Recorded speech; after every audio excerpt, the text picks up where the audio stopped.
April 1943, Camp Hereford, Texas. Sergeant Joseph. Morelli's hand shook as he scribbled a letter that would not reach his mother in Sicily until 8 months later. He wrote words that only weeks before would have seemed unimaginable. Mama, they treat us like guests, not prisoners. Every day we get white bread, meat, vegetables, more food than we saw in 2 years of war. I cannot understand these Americans. From his barracks window, Morelli gazed out at electric lights glowing across the Texas plains, tractors plowing fields, and American guards casually sharing cigarettes with Italian prisoners. Everything he witnessed contradicted Mussolini's propaganda. Italy was supposedly forging a new Roman Empire, while America was said to be weak, fractured, and ready to collapse. Yet captivity in the U.S. revealed an abundance Italians had never imagined. When the first Italian POWs arrived at Camp Hereford in April 1943, they joined the roughly 51,000 Italians who would be shipped to America. The initial groups began arriving in November 1942, after the Allied invasion of North Africa. Most had surrendered in Tunisia when General Giovanni Messe's first army collapsed after months without supplies. Expecting brutal treatment, forced labor, or even execution, they instead encountered conditions many later described in letters home as heavenly. The end in North Africa had come quickly. After years of desert warfare, Italian forces were hopelessly undersupplied. Their German allies treated them as expendable, while British and American forces pressed from both sides. Of the 275,000 Axis troops who capitulated in May 1943, about 50,000 were Italians. These men would form the backbone of the 51,000 Italians eventually housed in the United States after later defeats in Sicily and mainland Italy. The journey from battlefield, defeat to astonished revelation, began at the collection camps in Tunisia. American efficiency impressed them at once. Thorough medical exams, often the first real care they had received in years, were given. Fresh uniforms replaced the ragged ones held together with patches, but nothing shocked them more than the food: soft white bread, canned meat, sugar and coffee, and even chocolate. Transport across the Atlantic provided another stunning contrast. Liberty ships, mass-produced in numbers, Italy could not fathom, returned from Europe, carrying POWs instead of sailing empty. Up to 30,000 prisoners per month were shipped this way by summer. 1943, on board, Italians encountered radar equipment standard even on U.S. cargo vessels, technology they had only seen on advanced British warships. The mess halls astonished them further. Ice cream machines, limitless coffee, freshly baked bread, meat at every meal. American sailors tossed away food that Italians would have considered priceless. Arriving at ports like Norfolk, Virginia, the prisoners stepped into a world beyond their comprehension.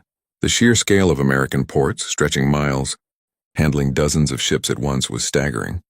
Electric cranes moved loads that in Italy required entire teams of laborers. Civilian life was equally shocking.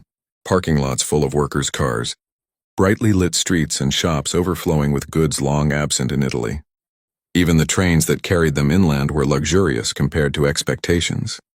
Instead of cattle cars, they rode in passenger coaches with padded seats, electric lights, and dining cars. Small American towns seemed impossibly prosperous, with electricity in every home, shops full of products, factories running around the clock, and even farms equipped with tractors. Camp Hereford, designated exclusively for Italians, soon became one of the main POW centers in Texas, housing 20,080 men, within a larger facility that held 3,060 prisoners overall. Conditions exceeded even Italian military standards. Heated barracks with electric lights, flush toilets, hot showers, and well-equipped hospitals containing modern equipment such as X-ray machines. To the Italians, it was nothing short of paradise. Meals were especially overwhelming. 3 full meals a day with meat, milk, vegetables, bread, and often dessert. Holiday feasts surpassed anything many had experienced even in peacetime. Kitchen staff admitted they discarded more food daily than Italian families saw in a week. Everything changed on September 8, 1943, when Italy surrendered and signed an armistice with the Allies. On October 13, Italy declared war on Germany. Soon afterward, the Italian government encouraged its POWs to cooperate with the Allies. Beginning in February 1944, the U.S. Army Service Corps offered prisoners the option of joining Italian service units, ISUs, where they could assist in non-combat roles rather than remain idle in camps. The response was overwhelming. Of 51,000 Italians held in the United States, over 45,000 volunteered. They were sent across the country to ease labor shortages. Working side by side with Americans, their captors now turned allies. They signed formal pledges agreeing to support the fight against their former German allies, and in return, they received privileges that dramatically improved their daily lives. Although still officially listed as prisoners of war, they now wore uniforms almost identical to U.S. issue, distinguished only by a patch stitched on the left sleeve reading Italy and the same label sewn onto their standard garrison caps. Each man earned a stipend of $24 a month, of which 1/3 was paid in cash, while the remainder came in camp-issued script, usable for purchases at base stores and canteens. In California, where the war remained present until 1945 due to the Pacific Campaign, these Italian prisoners working in the service units were welcomed with unusual warmth. The state's large Italian-American community, with roots stretching back to the gold rush through fishing, farming, and winemaking, embraced them readily. One of the most remarkable stories came from the Italians assigned to Angel Island, who pooled their earnings to rent a hall in San Francisco for Saturday night dances. These gatherings soon became major social occasions, drawing American women, properly chaperoned, who were eager to meet the Italian soldiers. Many Italian prisoners were employed in California's fields, where they witnessed farming operations on a scale that defied their imagination. Individual farms were larger than provinces back home, and massive machines harvested crops faster than hundreds of laborers could. Members of the Italian service units became indispensable to the U.S. war effort, loading ships for the D-Day invasion, saving vital harvests, and maintaining military machinery with the technical skills they had gained in North Africa. Collectively, their labor amounted to over 90 million man-days between 1943 and 1945, saving the U.S. government an estimated $230 million. At the Brooklyn Army Terminal, Italians worked tirelessly loading supplies bound for Europe, motivated by the belief that every shipment hastened Italy's liberation from German control. In agricultural regions, their work preserved harvests, essential for feeding both American civilians and Allied armies. By June 1943, more than 14,500 Italian prisoners were housed across U.S. camps, and as the program expanded after the armistice, their labor became critical in many sectors. Despite restrictions, love and relationships blossomed. Italian POWs met American women at church services, sanctioned dances, and even through local work assignments. In Ogden, Utah, weekend dances, hosted by local churches, brought the men together with young women from the community, while Italian-American families often welcomed prisoners into their homes for Sunday dinners. Though regulations banned marriages between POWs and American citizens, some couples found ways. Priests sympathetic to their plight secretly conducted ceremonies, and when repatriation came, many women followed their Italian sweethearts back across the Atlantic, marrying in Italy before later returning to America as wives of legal immigrants. The Italian-American community played a vital role, especially in regions with heavy immigrant populations. Families adopted prisoners, helped them write letters home, and formed friendships that endured long after the war. Christmas of 1943 left a particularly deep impression. Churches and civic groups sent care packages filled with chocolate, cigarettes, and toiletries, luxuries even for Americans at the time. Local congregations hosted celebrations, and in places like Camp Hereford, carol services were held in Italian, Latin, and English. The holiday feast included turkey, ham, side dishes, and desserts in quantities Italians hadn't seen since before World War I. By 1944, thousands of Italians joined education programs inside the camps. They studied English, math, history, and trades, while universities offered correspondence courses. Recreation thrived. Camps screened Hollywood films, printed newspapers that evolved into thoughtful publications about democracy and Reconstruction, and fostered artistic expression. Italians built theaters, formed orchestras, and produced lasting works of art, murals, fountains, chapels, many of which still stand today. News of the Normandy landings, on June 6, 1944 sparked jubilation. Though these were their former enemies storming France, the Italians now saw them as liberators of their homeland. They worked with renewed energy, painting slogans like "Death to the Nazis" on cargo boxes destined for Europe. The liberation of Rome on June 4th brought joint celebrations between Italian POWs and Italian Americans nationwide. At Camp Hereford, locals and prisoners together attended a victory mass that drew thousands. Throughout captivity, acts of kindness profoundly shaped the Italians' perception of America. When men received word of family losses from bombings in Italy, American guards and officers joined their memorial services. Local families adopted those with no relatives, ensuring they were not alone at holidays. Medical care was another revelation. Italian doctors collaborated with American staff, learning advanced techniques and using modern equipment unseen in Italy for decades. Prisoners underwent surgeries and treatments that back home would have been reserved for the wealthy. The divide between German and Italian prisoners grew wider after the armistice. While many Germans clung to Nazi ideology, Italians embraced their new identity as co-belligerents and worked enthusiastically to aid Allied victory. By March 1944, the U.S. military deployed 100 Italian service unit members to Boston. Initially housed at Camp McKay in South Boston, the Italian prisoners were met with cold suspicion from locals. The city's Italian-American residents worried that the POWs might tarnish their reputation for loyalty to the United States. Yet the mood shifted quickly. At the Boston port of embarkation, the Italians earned respect through hard work. They joined parish choirs, assisted at festivals, and introduced authentic Italian cooking to second-generation Italian Americans who had never experienced traditional flavors. Tensions in South Boston eventually prompted the transfer of 1,300 service unit members to Peddocks Island in Boston Harbor. Life there offered greater freedoms.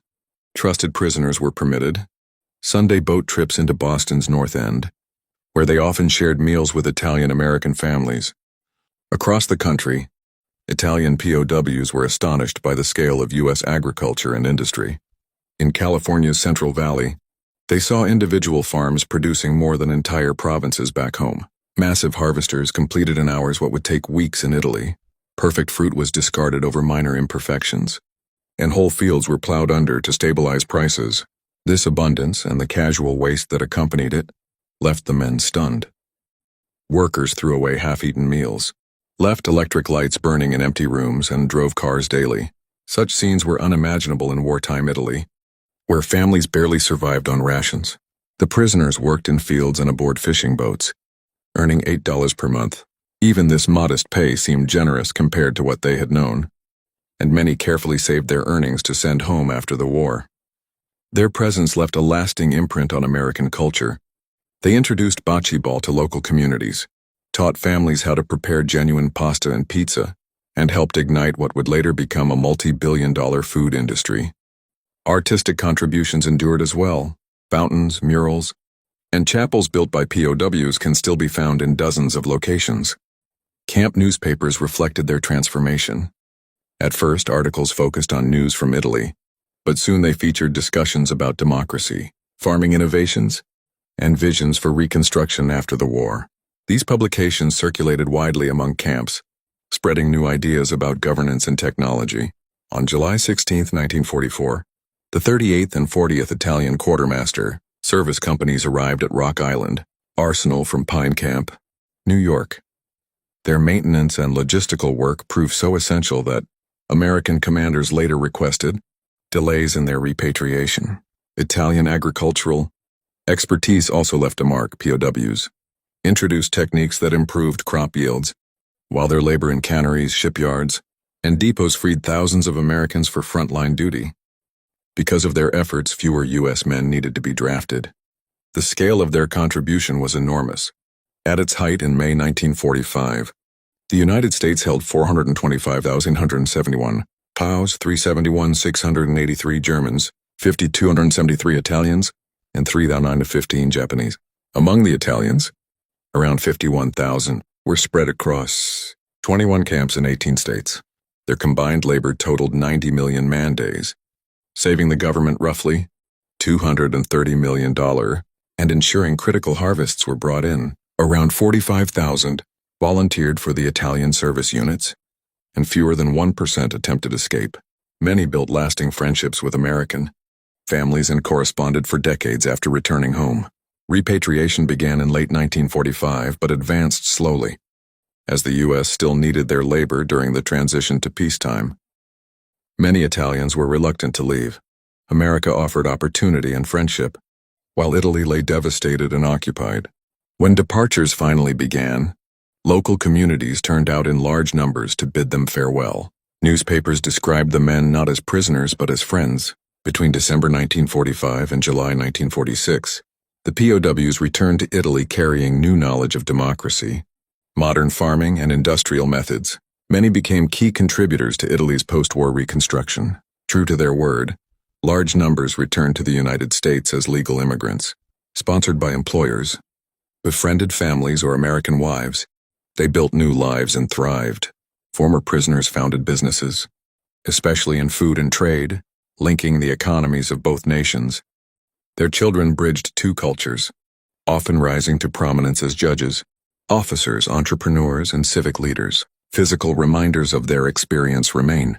At Camp Hereford, a small chapel built in 1945 to honor 5 men who died there still stands, its cement painted to resemble marble. Bauchi courts from Massachusetts to California trace their roots to the POWs. Italian festivals in states like Texas and Utah continued traditions, begun during captivity. Recipes taught by Italian cooks became family heirlooms, but the most enduring legacy lies in the families, friendships, and transatlantic ties created during those years. Many business partnerships and sister city relationships trace directly back to bonds formed in the 1940s.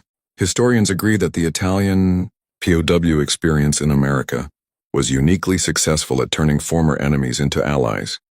Unlike typical re-education efforts driven by propaganda, Italian prisoners were transformed through lived experience. By directly observing American democracy and prosperity, several key factors made this possible. Italy's surrender in 1943 shifted their status from enemy to co-belligerent. Italian-American communities helped form cultural bridges. A shared Catholic faith created spiritual bonds. Italy's economic hardship before the war left POWs open to alternatives. Most importantly, the abundance and generosity they saw in America completely overturned fascist lies. The contrast with German POWs is striking. While many Germans clung to Nazi beliefs despite similar conditions, Italians almost universally embraced American values. Timing and cultural context explain this divide. Italy's surrender aligned their fate with the Allies. While German ideology remained entrenched, the impact of the Italian POWs touched both nations. For America, it proved that kindness and prosperity could win hearts more effectively than force. For Italy, returning prisoners carried knowledge that fueled democratic growth and post-war economic revival. They helped build commercial ties between the two countries, modernized Italian farming and industry, and returned with first-hand examples of democracy in action. The program worked because it focused on demonstration rather than indoctrination. Italians saw democracy in practice, production on a massive scale, and ordinary people living better lives than Italian elites. They also experienced dignity in captivity that their own government had never afforded them. Starting in the 1970s, former POWs began organizing reunions in America. These gatherings celebrated friendship instead of imprisonment. At the 1988 Camp Hereford reunion, hundreds of ex-prisoners and thousands of locals gathered. Veterans spoke of gratitude, of lives reshaped by their captivity, of guards who had become lifelong friends. Elderly men who had once fought for Mussolini embraced American soldiers as family. Their grandchildren, Italian and American alike, played together as living proof of reconciliation. Why did Italian POWs describe American camps as paradise? Not because confinement itself was easy, but because it opened their eyes to possibilities they had never imagined. They discovered that freedom, not conquest, produced prosperity. That diversity gave strength instead of weakness. That democracy worked better than dictatorship. They saw factory workers owning cars, farms powered by machines, families enjoying abundance, and kindness from supposed enemies. Against the backdrop of war, famine, and propaganda, this felt like paradise. The Italian POW legacy enriched American culture. Authentic pizza, pasta, and espresso were introduced to communities long before they became mainstream. Italian festivals sprang up in towns where camps once stood. In California, wineries founded by former prisoners or their descendants blended Italian tradition with American opportunity. Even language was influenced, as many Americans picked up Italian words and expressions, strengthening cross-cultural exchange. Beyond their immediate labor contribution, 90 million man days, valued at $230 million, their presence built long-term economic and cultural bridges. Many returned as immigrants, starting businesses and strengthening trade. The knowledge they carried back to Italy shaped agriculture and industry, contributing to the nation's economic miracle of the 1950s and 1960s. Psychological studies later revealed extraordinary outcomes. Unlike many groups who endured lasting trauma, Italian POWs in America showed lower rates of depression and PTSD. The reasons were clear: humane treatment, meaningful work, opportunities for education, social integration, and the shift from enemy to ally status. Many spoke positively of their captivity to their children, leaving a rare legacy of war stories framed in gratitude rather than suffering. Their story shows war's power to transform. Men who arrived as Mussolini's soldiers left as supporters of democracy. Enemies became neighbors, prisoners became partners, and many became Americans. Through simple acts, sharing food, offering medical care, respecting faith, and allowing correspondence, America converted adversaries in ways propaganda never could.